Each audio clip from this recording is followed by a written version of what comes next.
ANB Official. Assalamualaikum Ustaz. Waalaikumsalam warahmatullah. Silakan Bapak. Saya mau menanyakan, saya kebetulan ditunjuk sebagai salah satu distributor produk tertentu Ustaz. Nah, cuma dari pihak produsen, katakanlah kepala cabangnya, dia mau include atau terlibat dalam perusahaan distributor saya ini. Artinya dia minta saham kosong. Apakah ini dibenarkan secara syariah Ustaz? Kemudian Bisa diulang Pak, yang minta saham kosong adalah? ya, dia minta saham kosong, dia terlibat dalam perusahaan distributor ini. Yang minta siapa Pak? Dari kepala cabangnya Ustaz. Kepala cabangnya. Kalau seandainya dia mau terlibat, apa syarat-syarat syariahnya sehingga dia bisa kita berikan kepemilikan dari distributor dari keuntungan nanti Ustaz. Kepala cabang dari perusahaan Produsen Ustaz. Oh, produsen. Baik. Jadi produsen itu mencari distributor. Baik, cukup insyaallah. Nah. Saya ditunjuk sebagai distributornya, tapi kepala cabang itu memberikan semacam katakanlah permintaan, minta saham kosong dari perusahaan distributor. Artinya keuntungan nanti dia minta beberapa persen daripada keuntungan. Baik. Nah, kemudian dari bentuk pembayaran Ustaz, dia minta bank garansi. Kan bank garansi kan nggak boleh Ustaz ya, itu kan tidak benar. Nah, tapi saya memberikan alternatif, memberikan semacam deposit gitu Ustaz. Artinya ketika dijatuh tempo invoice saya langsung deposit saya langsung cair. Pakai ini dibenarkan Ustaz. Nah. Itu Ustaz. Barakallahu fikum. Wafikum barakallahu. Waalaikumsalam warahmatullahi wabarakatuh. Kepala cabang dari produsen minta saham kosong. Kalau saham kosong berarti bagi hasilnya juga kosong ya seharusnya. Baik. Cuman maksud beliau adalah nanti minta bagi hasil jika Anda sebagai distributor mendapatkan keuntungan. Bagaimana statusnya? Jawabannya ini sogok dan riswah. Sogok bin riswah. Hukumnya tidak boleh Pak. Dan itu pelanggaran. Secara hukum negara saja itu termasuk pelanggaran. Sehingga sampaikan kepada kepala cabang, boleh saja kamu saya jadikan sebagai salah satu atau pemilik saham kosong, namun dengan syarat mendapat surat izin resmi dari pemilik perusahaan Anda. Misalnya dia kepala cabang perusahaan X dan dia dapat izin resmi dari komisaris atau dari direktur perusahaan X bahwa kepala cabang ini memiliki saham kosong di distributor A milik Bapak. Kalau ada izin resmi itu, ya, bisa kita jadikan sebagai alasan. Dan saya yakin dia nggak bakalan berani.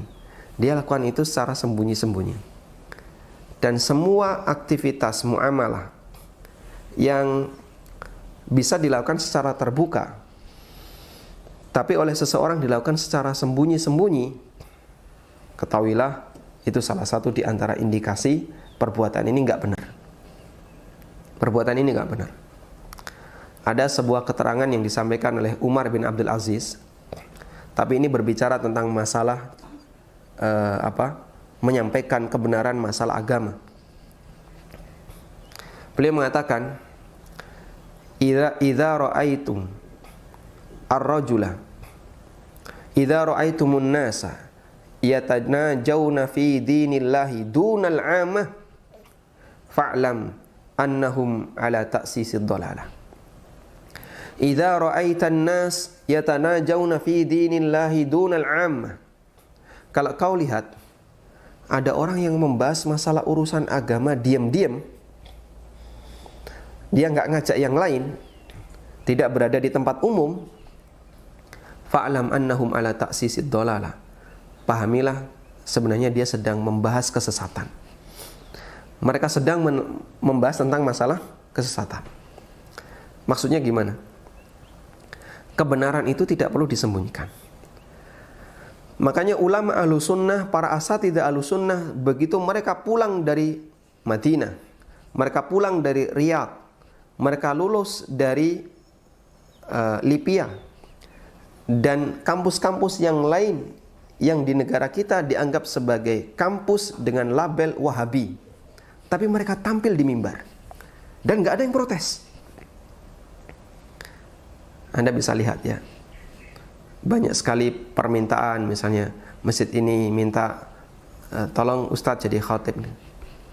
Padahal mereka memberikan label bahwa kampusnya adalah kampus Wahabi.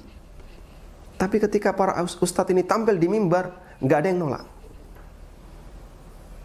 Dan itu bukti nyata bahwa yang kita sampaikan adalah sebuah kebenaran, dan kita tidak takut ketika menyampaikannya di depan umum. Kalau ada yang salah, silakan koreksi. Kalau ada perbedaan pendapat, mari kita bahas. Karena kebenaran itu diterima oleh naluri manusia. Beda dengan pembahasan kesesatan. Meskipun yang bahas berasal dari ormas besar di Indonesia, tapi ketika dia bahas, tokohnya itu bahasnya sembunyi-sembunyi, nggak berani di tempat umum. Salah satu guru saya cerita, ada gurunya yang berasal dari termasuk tokoh salah satu ormas besar di Indonesia. Dia itu punya kajian berkelas. Kajian fikih itu dibahas dari maghrib sampai isya.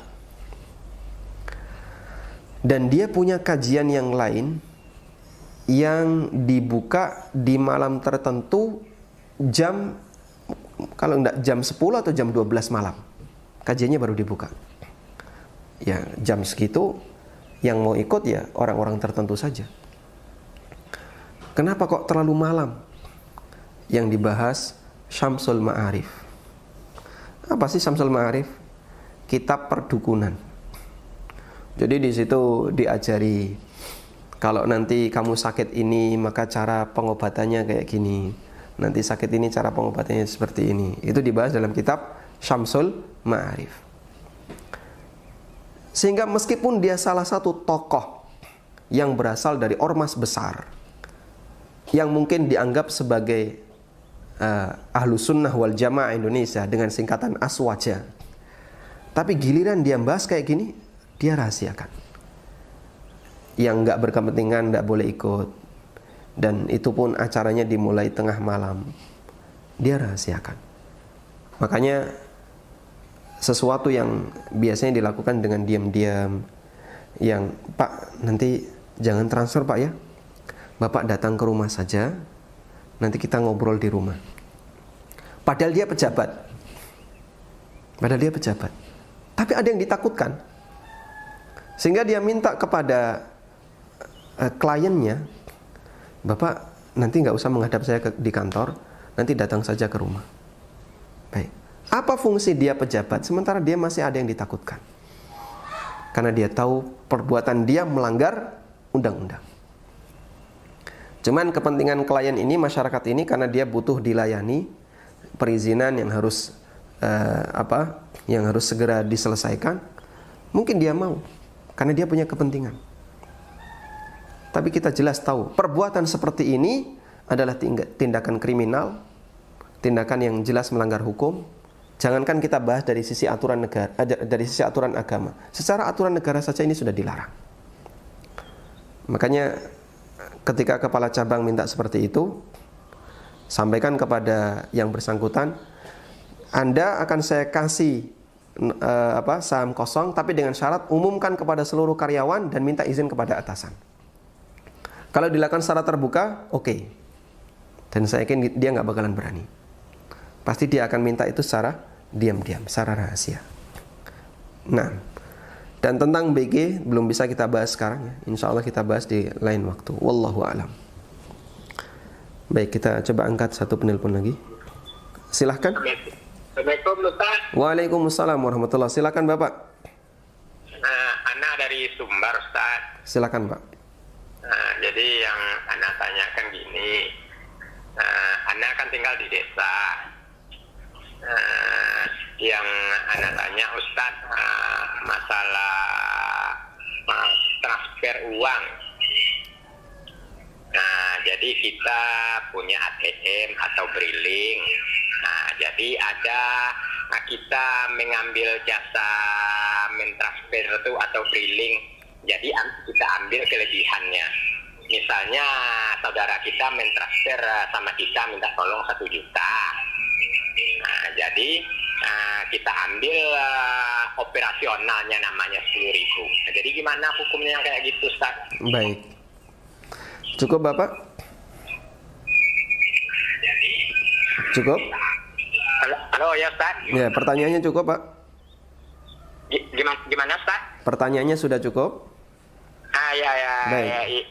Itulah pertanyaan. Baik. Kita umpamanya kita dari ATM kita BRI, Baik. karena jadi kita mentransfer ke rekening BRI, ke rekening anaknya misalnya sekolah dia kan.